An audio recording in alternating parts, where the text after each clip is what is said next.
I do think it will prompt more people to invest in our local supply chains, that they'll see the benefit of local production of our basic needs and begin to more wholeheartedly support local farmers. That's Judy Wicks. She's the founder of the Industrial Hemp Local Supply Chain Coalition. This is the Lancaster Farming Industrial Hemp Podcast. My name is Eric Harlock. And today we'll talk to Judy about the Supply Chain Coalition and its parent group, All Together Now Pennsylvania, whose mission is to unite Pennsylvania rural and urban communities to develop, strong regional economies that work for everybody. Of course, we'll talk about the coronavirus and the quarantine and how life is just going to be different from here on in, and what are the silver linings. And then after my conversation with Judy, we'll talk to Dr. Gerald Gaudino, the Chief Science Advisor at New Frontier Data, who co-wrote the article that I mentioned last week called CBD versus Virus, What Do We Really Know? I thought we could cut through some of the nonsense that I've seen out there about CBD and coronavirus. All right, we're going to take a quick break and then we'll be right back.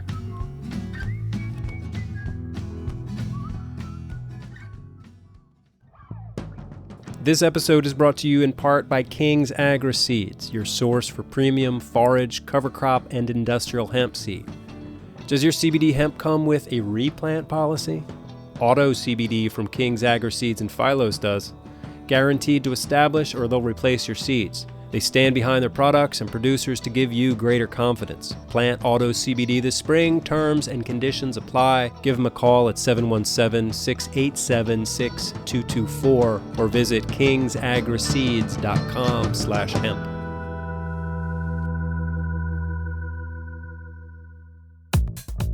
This episode is sponsored by Advanced Hemp, the world's first hemp-specific fertilizing system designed to maximize yields and CBD production.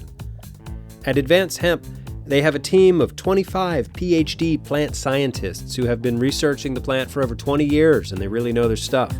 So if you want heavy yields of high CBD hemp, feed your crops Advanced Hemp. But don't wait. Production is limited, so pre-order now at advancedhemp.com. Okay, welcome back. A couple of interesting hemp news nuggets this week. The first is an article at Forbes.com written by David Carpenter called Hemp Company Files for Bankruptcy as Confounding Regulatory Guidelines Hamper Growth. This is a story about Atalo Holdings, which has filed for bankruptcy protection. I'm going to quote from the article a little bit. A key player in the emerging industrial hemp sector since 2014, Atalo Holdings' predicament is a telling sign regarding the precarious status of hemp in America. One of the early movers in the resurgence of Kentucky hemp production, Atalo was one of the initial hemp processing companies in the state to receive clearance several years before legalization to grow hemp as part of a government pilot program. And then a little further on, it says, but there have been significant hurdles placed in the way of those looking to benefit from growing hemp, exacerbated by government regulations. Impediments include the USDA and DEA's restrictive and floating policies around hemp, as well as the FDA's failure to release formal regulations with respect to CBD. Atalo's CEO Bill Hilliard cites those perplexing ambiguities as one of the major reasons why the emerging industry is hamstrung by the event. Hemp processors, along with our farmers and other partners, have essentially created an entirely new agricultural industry, says Hilliard. The path to success has been impeded by confounding guidance from regulatory agencies, unforeseen market forces, and other challenges. And then the article says that 3 other hemp companies have experienced similar financial difficulties this year, including both Sunstrand and Gencana in Kentucky and Commonwealth Alternative Medicinal Options in Pennsylvania. I'll have a link to this story at lancasterfarming.com on the show page for this episode. Check it out. All right, another interesting article, this one from Hemp Industry Daily, written by Laura Drotliff, published March 23rd. The title is Coronavirus Uncertainty Prompts Hemp Farmers to Lock Down Seeds, but Some See Turbulence Ahead. All right, so I'm going to quote the first couple of paragraphs here. Farmers had been holding off buying hemp seed and young plants this spring, but as the global coronavirus outbreaks continues to ravage the U.S. economy and municipalities and states have begun to mandate shelter-in-place orders, producers have been reaching out to confirm their orders and are eager to get their crops planted this season, according to young plant producers. As federal authorities assemble coronavirus relief packages, the U.S. Department of Homeland Security issued guidance Thursday that included food and agriculture among the 16 essential industries that are critical to continuing operations, which means hemp farmers shouldn't be restricted from planting. We have had more farmers calling and looking to nail down a plan and ensure that they have plants, said Josh Schneider, CEO of San Diego-based young plant supplier Cultivaris Hemp. And then a little further down in the article, it says, cannabis sales across the board have increased during the coronavirus pandemic. But the hemp industry, starting with farmers, should not plan on that being the norm and continue to perpetuate the hemp oversupply problem that has driven down prices for the supply chain over the past year, cautions Chase Terwilliger, CEO of Denver-based CBD brand Balanced Health Botanicals. So there's a whole lot more in this article, and again, I'll link to it on the show page for this episode. So yeah, this is, the second week of the lockdown, the quarantine. The county where I live in Pennsylvania is under stay-at-home orders from the governor, and all non-essential businesses are closed. This week feels a little different than last week. Maybe the severity of the situation is sinking in.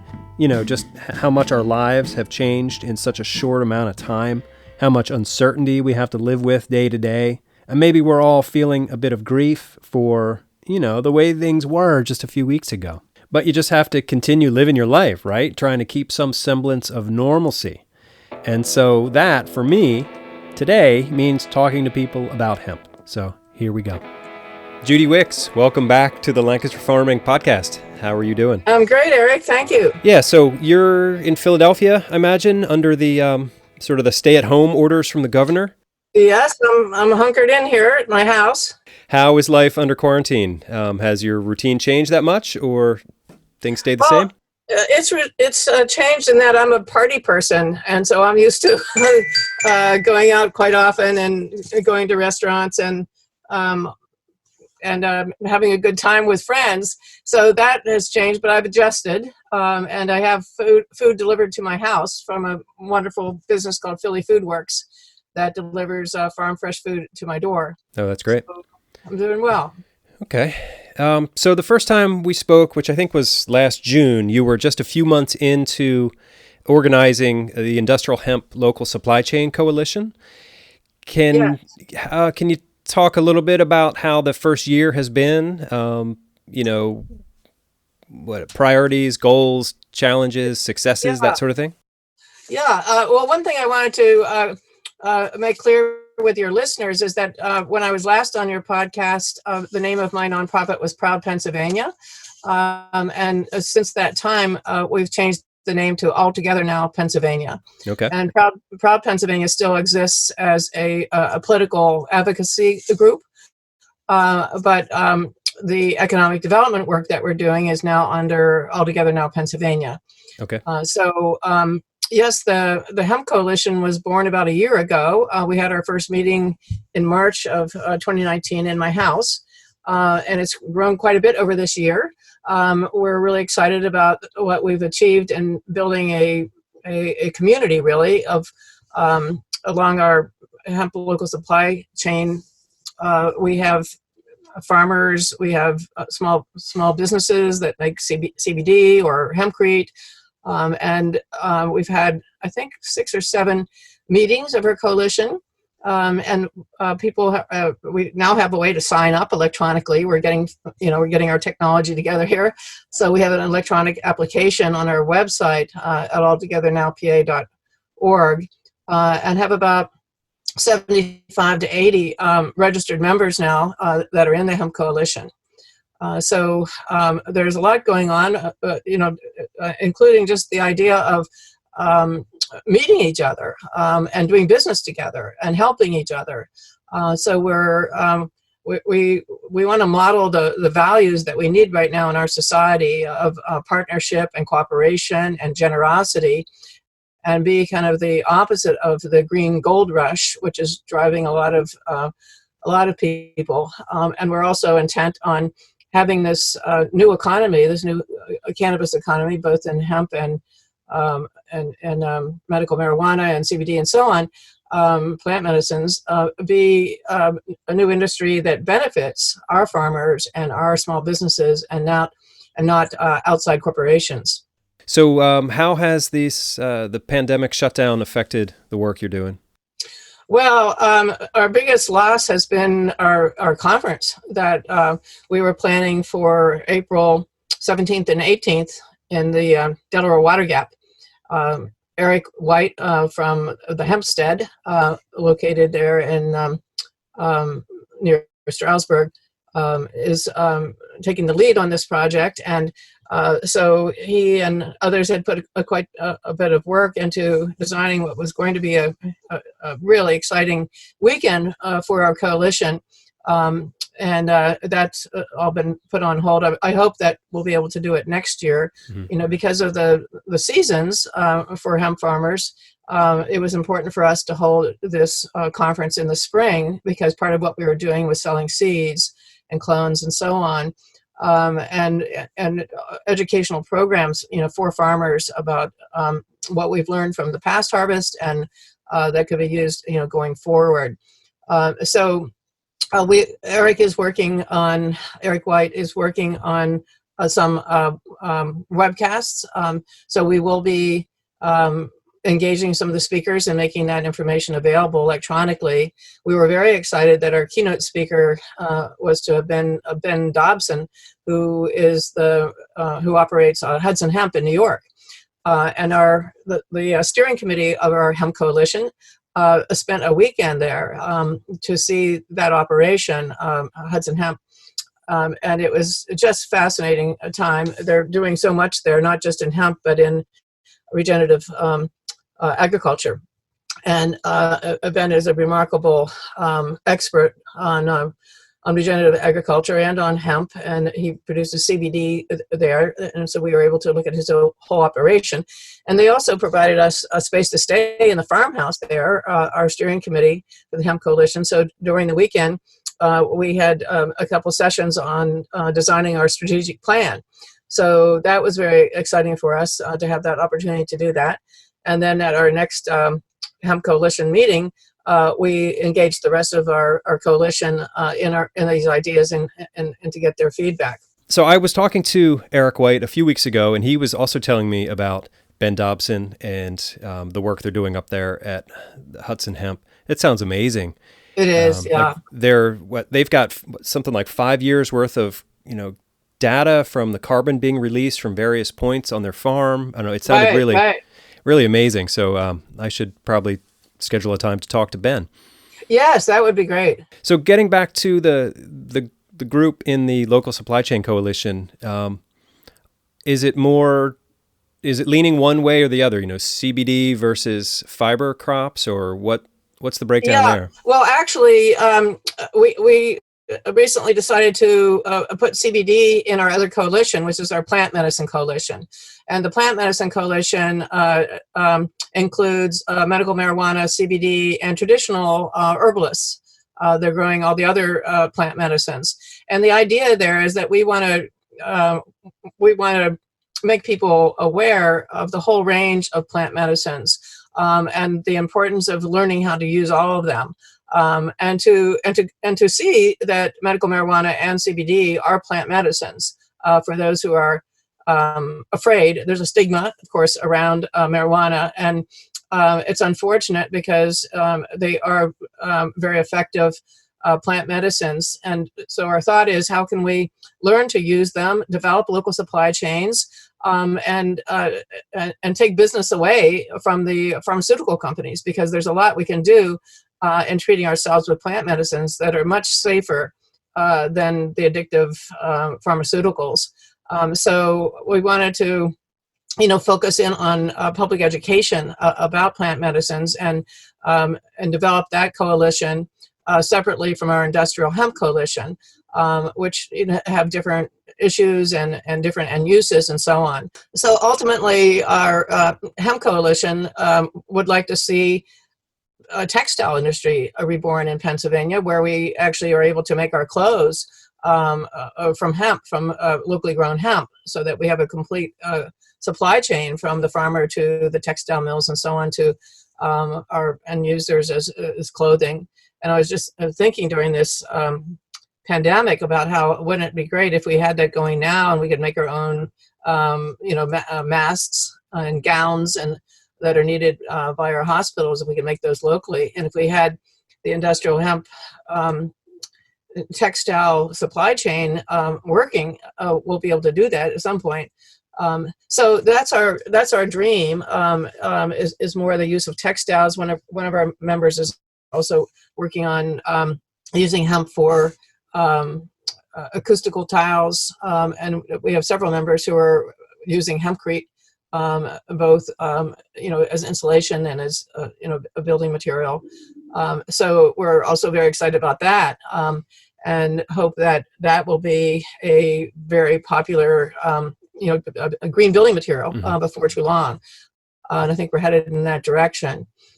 So yeah, there's a lot going on. It's during this pandemic, it's we're not focusing on that as much. I mean, my own attention is going to another part of Altogether Now's work, which is in local food. And we could talk about that a little bit if you'd like. Well, this pandemic has highlighted, the weaknesses of a global supply chain. And so perhaps with the work you're doing, the supply chains of the future would be, like local chains that are woven together to form a much stronger tapestry, and maybe the next pandemic wouldn't be so disruptive. Oh, I totally agree. I mean, I think it's laid bare. This pandemic has laid bare our dependency on global supply chains. And one of the reasons I started Altogether Now Pennsylvania, or the main reason I started it, was because I did not have faith in global supply chains for several reasons. Due to climate change, I don't think we can depend on them because of the chaotic weather that our global supply chains are going to break down because of weather and because of social unrest. And now I could add to that pandemics and diseases. That pandemics could, for instance, end our supplies from China or wherever, and we get a lot from China right now, including hemp, the largest supplier of hemp. So we really, I think it makes people more aware of how important it is to our survival, that we have local self-reliance in our basic needs. And that's the main purpose of Altogether Now, is to build those local supply chains so that what we need to survive, from food to energy to clothing to building materials to plant medicines, are produced at home, and that we strengthen those supply chains and build them. And also what we're doing is, when we see a gap in the supply chain, to catalyze a social enterprise that would fill that gap, and empower marginalized communities.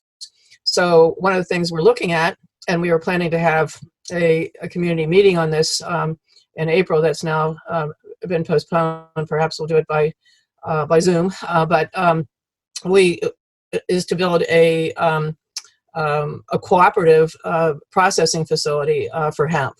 And again, Eric White is the lead on this, and but the idea is to create a facility that would process all different types of hemp, and could also process other seed oils. I mean, not just hemp oil, but safflower oil or whatever would have the capacity to do that. But it would be owned by farmers and small businesses. So it would be it would be a cooperative that would benefit farmers and small business people. So we're excited about that, and that will eventually happen. And Eric could tell you a lot about that. Maybe he already has on a past podcast. He was on the show last summer, and we talked mostly about his hemp operation up there. But I see him at a lot of the hemp events, and we sort of developed a nice bond. And I've heard a lot about the work he's doing. But yeah, I should bring him back on the show and hear more about it. He had asked me to be a moderator for one of the panel discussions at the OpCana conference. So. Yes, we had talked about that together. He and I have been working as a team to plan that UpCanada conference, and I do hope we'll be able to have it next year. Because it would be a lot of fun too to get everybody together. Sure. And that's what I miss the most. Yeah. Is not having fun together. It'll be back. The fun times. Yeah. All right, so I'm an optimist by nature, and I believe in silver linings. And this coronavirus it's just terrible, and it's causing great suffering all over the world. But do you see any potential silver linings here? Oh, absolutely. I do think it will prompt more people to invest in our local supply chains. That they'll see the benefit of local production of our basic needs and begin to more wholeheartedly support local farmers and getting investors also to see the importance of investing in our local supply chains and in these emerging hempcrete businesses and so on. I think it gives an all hands on deck, kind of movement to see what we can do together to build our local self-reliance and prepare our communities for climate change. So I like to see the link between the pandemic and preparation for climate change. It's an opportunity. It shows what we can do as a society when we work together to address the pandemic, that we could do the same thing for climate change. And we need to. Climate change is actually the larger danger than the pandemic.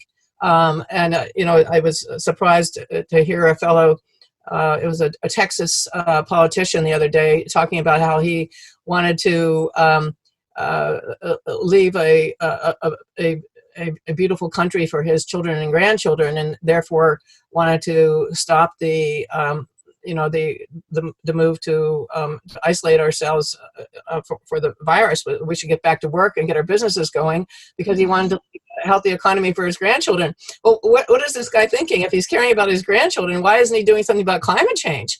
So the same people that want to get us back to work and get the economy up and going in the middle of a pandemic are the ones who also don't believe in climate change. And right, it underscores the hypocrisy it that's pervasive does. Throughout our, yep. Yeah. Mm-hmm. And, that guy was willing to sacrifice it. He said there's grandparents who would be happy to die for the future of the, it just seemed really heartless to me. Yeah, exactly. I'm 73 myself, and so I'm in that group, and I'm not ready to die yet, quite frankly.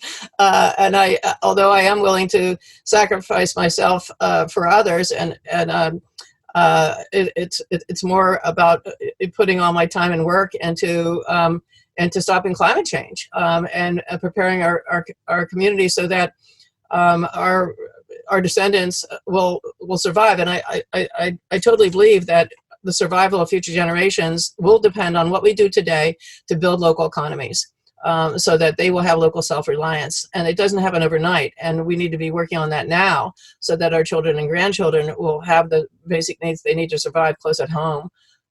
So in that way, I feel the older generation should be sacrificing not their entire living life, but be doing what we can. I mean, when I see these kids disobeying the stay-at-home guidance, I think about my baby boom generation and how so many at my age have been continuing to fly and take cruises in the middle of an international emergency because of climate change. That really upsets me that so many of my boomer friends spend all their time traveling around the world. Of course, they can't right now. And that's another thing that I hope that people will see, that we need to stay home, not because of the pandemic, but because there's work to be done here. We need to work in our own communities to prepare for climate change. And the worst thing we can be doing is flying around the world in airplanes just for the hell of it, for our amusement. I hope that this is a chance for people to stop and think about, because we're in the middle. We have to change our daily habits right now because of the pandemic, and we're in our houses where we have time to think. So I'm hoping that people will think about how they can change those habits permanently in the wake of climate change. And that they can see that as a society, if we choose to, we can mobilize our whole country to stop climate change, that we can stop flying. We can start focusing on our local supply chains. And this is what we have to do. So that's the silver lining that I see, that it's a wake-up call and we have the time to do it. And if our habits are disrupted anyway, now's the time to really think about, when this pandemic is over, how will our lives be better, Right. and facing the climate change crisis, which is much more severe.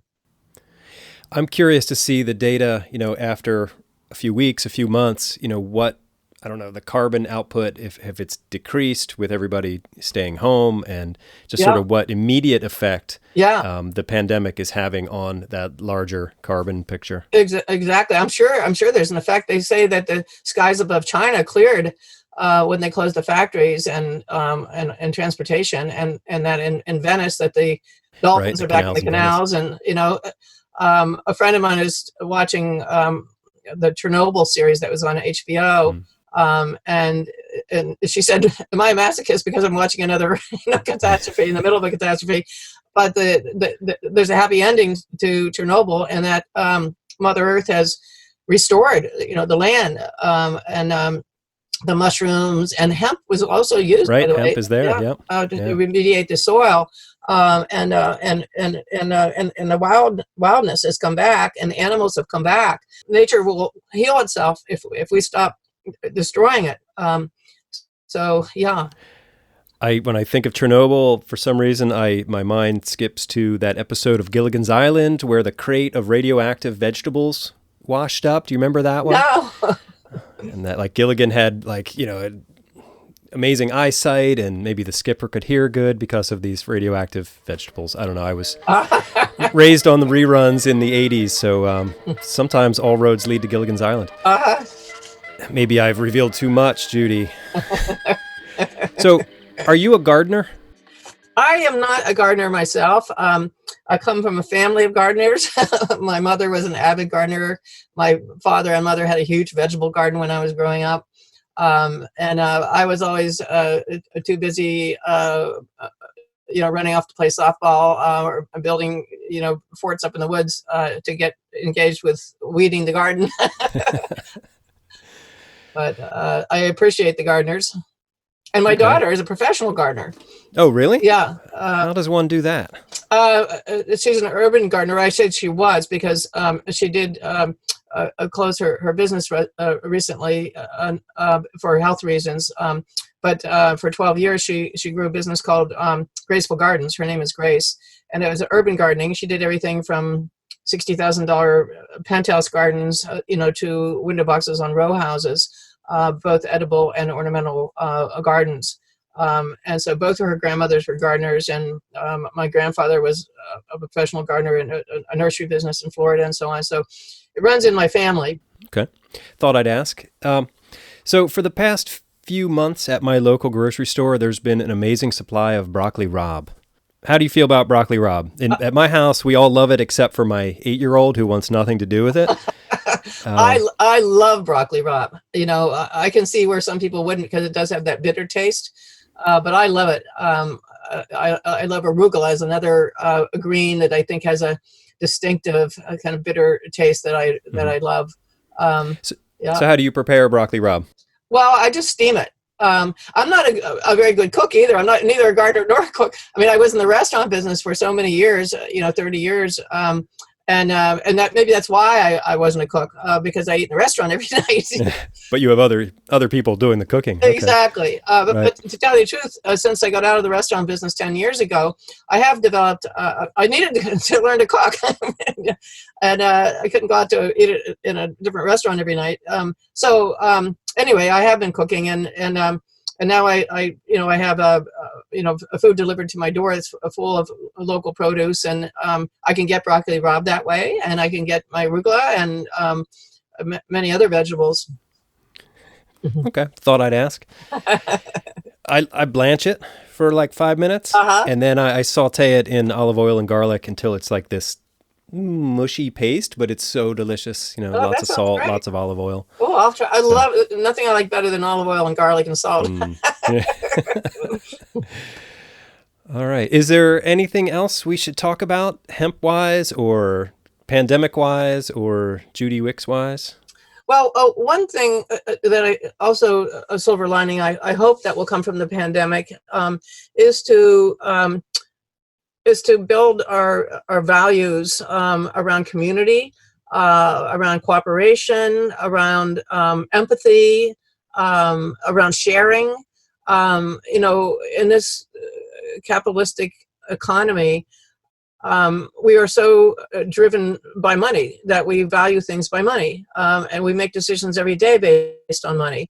I mean, we've been conditioned to think we're a fool if we don't get the lowest price when we buy something, or the highest price when we're selling, or the highest return when we're investing, without thinking of the consequences of our economic actions, on the planet and on other people and other species.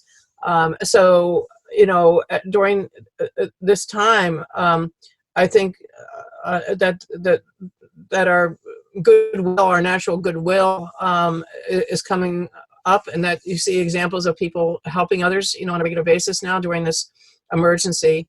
And I hope that will be a permanent change. That as a society, that we will shift from valuing everything by money to valuing everything by life. How is my decision going to affect life, the lives of my children and grandchildren, the lives of other species, life on Earth. And I think this could be a turning point in values. And so that's what I'm counting on. That's what I'm hoping for. And I think that we need to keep modeling those values. And that's certainly what we're trying to do it all together now in our Hemp Coalition, is to model the values of information sharing, of helping each other, building trust, and realizing that there is no such thing as one sustainable household or one sustainable business, that we can only be part of a sustainable system, and that we have to work in cooperation to build those systems, whether it's our local food system, our local textile system, our local energy system, and that we need to move from me to we in our decision making, and which moving from competition, to cooperation, moving from hoarding our resources and our knowledge to sharing them, and really moving from fear to love. I think that because we are so money oriented, we always have fear that we're not going to have enough for ourselves, rather than thinking of how can I share what I have with others who have less. So that's and I strongly feel that in terms of where we are as a civilization, that humankind is at a turning point right now, hopefully a turning point. If we don't make a turn, we're going to go over the cliff, because we are not basing our actions and our decisions and our on what is best for the future and for our planet. So we either have to make a step in human evolution to raise our consciousness to be about love and sharing and partnership and so on, or if we continue as we've been going to hoard and to compete, that humans will become extinct. And so we don't have much time to change that. And now's the time. And if we want to look at the good of this, that maybe the pandemic is a blessing. Even though many will die, fewer will die than if we end life on Earth through climate change. As more women move into positions of power throughout the world, positions of leadership, do you think that change away from greed towards love would follow? Well, yes, in that I feel that we need to balance feminine energy with masculine energy. A farmer once told me that good farming is the appropriate balance of masculine and feminine energy. And he characterized masculine energy as being about efficiency, and feminine as being about nurturing. If we have too much masculine energy, we might have a well-run farm, but we won't have good tomatoes and healthy chickens because there's not enough nurturing. On the other hand, if we have too much feminine energy and not enough masculine, we might have beautiful chickens and tomatoes, but we're going to go out of business because we're not using our time in an efficient way. So having that balance, but right now we're out of balance with too much masculine energy. And I don't think it necessarily is about what sex we are, because we all have both feminine and masculine energies in ourselves. But because society has, and because bearing children, but also because of our society has promoted nurturing values within girls and more competitive values in boys, that it does help to have more women in leadership positions. But I think that all human beings are capable of having that crucial balance between nurturing and efficiency, of getting things done, but caring and having empathy. So in that regard, I think the rise of women leadership is extremely important. As long as we don't give up our feminine qualities. A lot of times, as you see women become leaders, they assume more masculine energies, and I look at myself when I say that, because when I'm out of balance, it's usually because my masculine energies are stronger than my feminine. I'm not as nurturing. I'm about getting things done, and I just get on my my energy goes into accomplishing things and not looking around me at who might need help or a kind word or whatever. So it's something that I think that we all have to be conscious of. But yes, and I think really it's one of the most important things that's happening in the world right now is is finding this balance of feminine and masculine energy that would drive our economy and the way we live. And so, like the farmer said, we don't want too much feminine energy. We need that masculine energy, but it's the balance that will save us. Judy Wicks, founder of All Together Now Pennsylvania and the Industrial Hemp Local Supply Chain Coalition. You can find links to everything at the show page for this episode on lancasterfarming.com. Next up, we talk to Dr. Reggie Gaudino about CBD and the coronavirus and what the industry can do to stop the spread of bad information. Dr. Reggie Gaudino, welcome to the Lancaster Farming Industrial Hemp Podcast. Could you introduce yourself? Sure. Thank you for having me, first of all. I'm honored. My name is Reginald Gaudino. I am the VP of R&D at Front Range Biosciences. We're kind of a hemp biotech company. Previously at that, I was the Chief Science Officer at Steep Hill Laboratories. I'm currently the Chief Scientific Advisor at New Frontier Data, which is how we're having this conversation. So. Right, that's where I found you. A couple of weeks ago in the show, I referenced the article that you wrote with your colleague Ken Kovash titled CBD versus Viruses, What Do We Really Know? Because, at this time in the worldwide pandemic, there's a lot of misinformation flying around, and some people are maybe saying some untrue things about what CBD can do to help with the coronavirus. So I thought we would check in with a scientist and get some real information. Excellent. So you said something really important here, and I think let me just start with that. So I'm not a medical doctor. I am a research scientist. I have a PhD in molecular genetics and biochemistry. Part of my ongoing hobby as a scientist is the study of the immune system and the second messenger systems, and in particular, because I work in the cannabis field, cannabinoids and how they play into that system. So that was really the basis for the article that Ken and I co-wrote, because I'm working on some projects, with him, advising him a little bit as well. But the impetus was, 3 websites that were spreading some level of partial truth. I don't want to say misinformation, right? So in some cases, misinformation or a lack of understanding, and in some cases, it's selective information, targeting. And so the real aspect of this is that cannabinoids are an amazing thing, and they can, in fact, operate through our second messenger systems in our cells, right?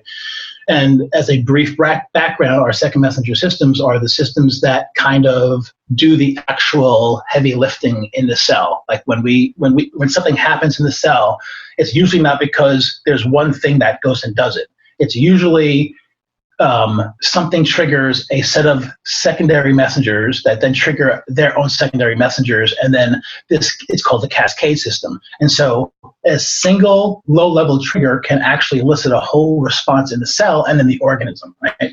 And cannabinoids are designed to play into that system. In fact, I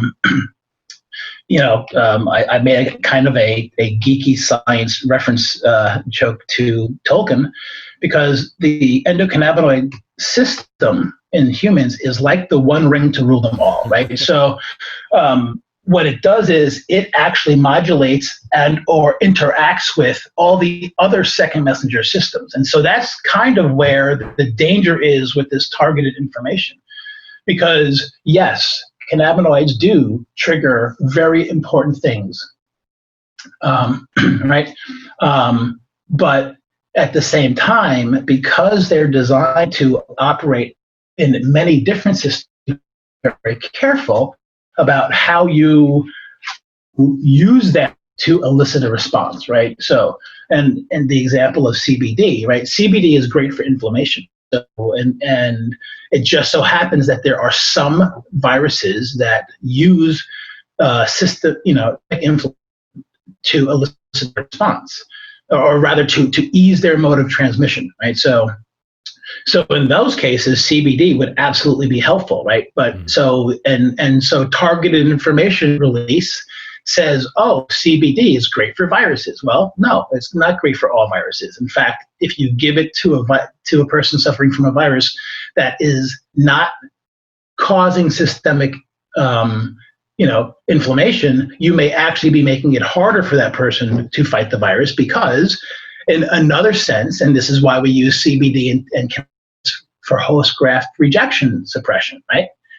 So they are immunosuppressive, or they can be under another set of circumstances, right? So, we really have to understand the system, and we don't, period, end of story, right? There's not enough research, there's no clinical trials, and so, you see people out there saying, hey, CBD is great for viruses, take it against the COVID-19. Well, we don't know that it works, right? And possibly what that does is it creates a situation where you're harming yourself, because even if it's not immunosuppressive, right?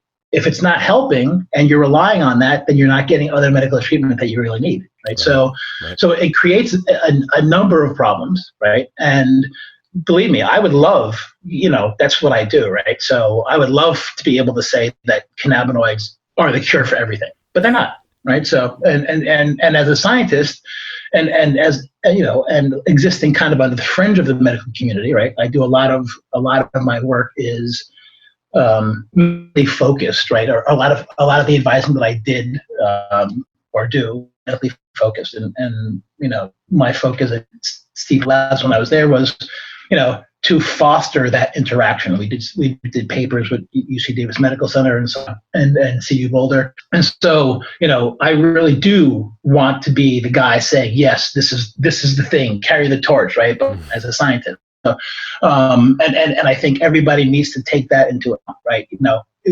Cannabinoids could possibly be very useful as antivirals under certain circumstances. And we have to understand what those circumstances are. Right. Doctors right now are actually warning that anti-inflammatories could aggravate the infection. So if CBD is working as an inflammatory, you wouldn't want to take it. Absolutely, right. So, and I found that very interesting, right? So people will interpret things the way they will, right? So when people see, CBD is great for viruses, and that is because in a couple papers they pulled out a section that said, oh yeah, CBD worked against murine, hepatitis C, HIV, which is significant, right? So there, I think, is what we need to take home, right? HIV, right? Herpes simplex virus, and at least in mice, hepatitis C, positively affected by cannabinoids, right? It stops replication. It does this, right? So I think it does mean that we have an avenue for much deeper research, right? Yeah, right. But what we also see is people using this as the support for the quote unquote snake oil. In fact, somebody lobbied that at me, the article saying that I didn't read the whole thing. It wasn't written by any entity that actually sells a product that you would use. So, but people did jump on it and say, hey, look, see, good, virus. It can, yes, I said it can be in certain circumstances, but targeted information release is a thing, right? It's like creating fake news. Right. And what I'm afraid of is that people don't read the whole article and those blurbs, and they go off and they do exactly what you said. Yeah, they hear what they want to hear and they disregard the rest. Exactly. Yeah. What sorts of other questions have you been getting about cannabis and the coronavirus, if any? The market is really interested in, can cannabis help anything right now related to coronavirus? And I don't know what the correct answer to that is, because there's a lack of information. And so I certainly don't want to say, no, it's not helping at all, because I don't know that. But I do know that CBD, at the very least, is not the answer, right? And it won't be an acid either, like THCA, because again, the acid forms are mostly helping through a reduction in inflammation, right? Pathway kind of thing. So it's gonna be something that's likely not an acid, although I don't know that for a fact. It's going to have to operate through the receptor systems, which again makes it not an acid, because the acid forms of the cannabinoids don't fit well into the receptors. So, in order to be able to trigger the second messenger system, we are looking at a decarboxylated molecule at the very least, and it could be, for what we know, it could be any one of the other minor cannabinoids. But I believe that, because some of these same pathways cross over with cancer fighting, like apoptosis and some of these other, the NF-kappa beta B systems and some of these other things, I think what you'll see is that, by understanding how to trigger the cancer pathways, we may be able to move cannabinoids into antivirals as well. Okay. So CBD has some stress reducing properties to it, right? People sort of find CBD to help them with their anxiety. Yep. So maybe CBD is good for folks who don't have coronavirus, who are just stressed out about this whole pandemic. Right. The cannabinoids end up working through the second messenger systems, which are associated with a bunch of things like our autoimmune response and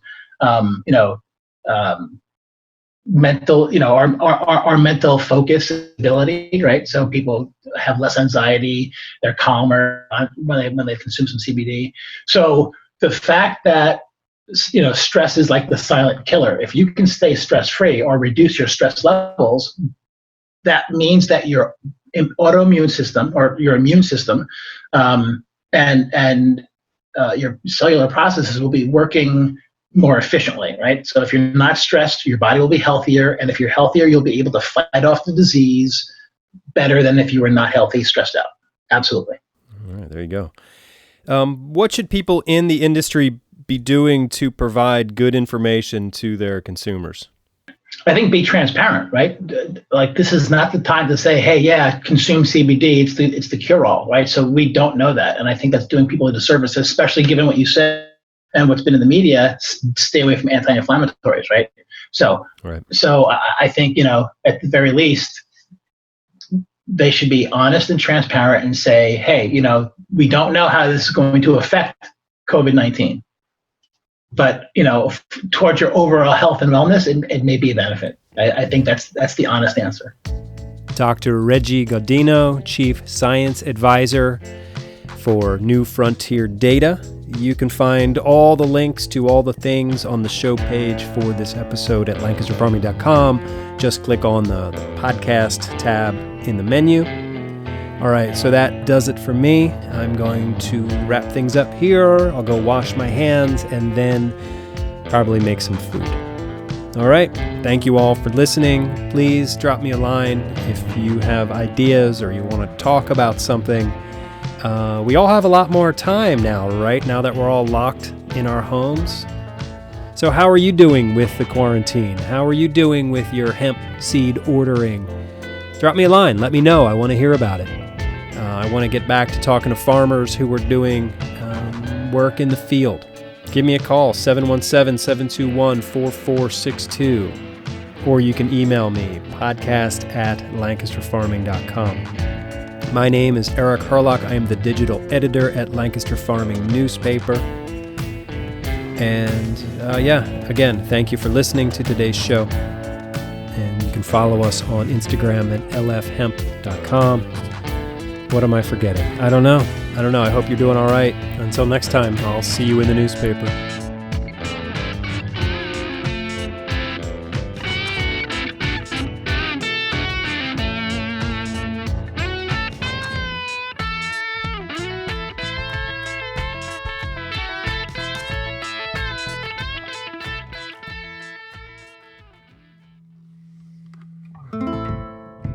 Episode 78 of the Lancaster Farming Industrial Hemp Podcast is copyright 2020 by Lancaster Farming Newspaper, part of the Steinman Communications family. Today's show was written and recorded, edited and produced by yours truly, Eric Herlock. The music you hear throughout the show is courtesy of Tin Bird Shadow, except for that little snippet of Gilligan's Island music.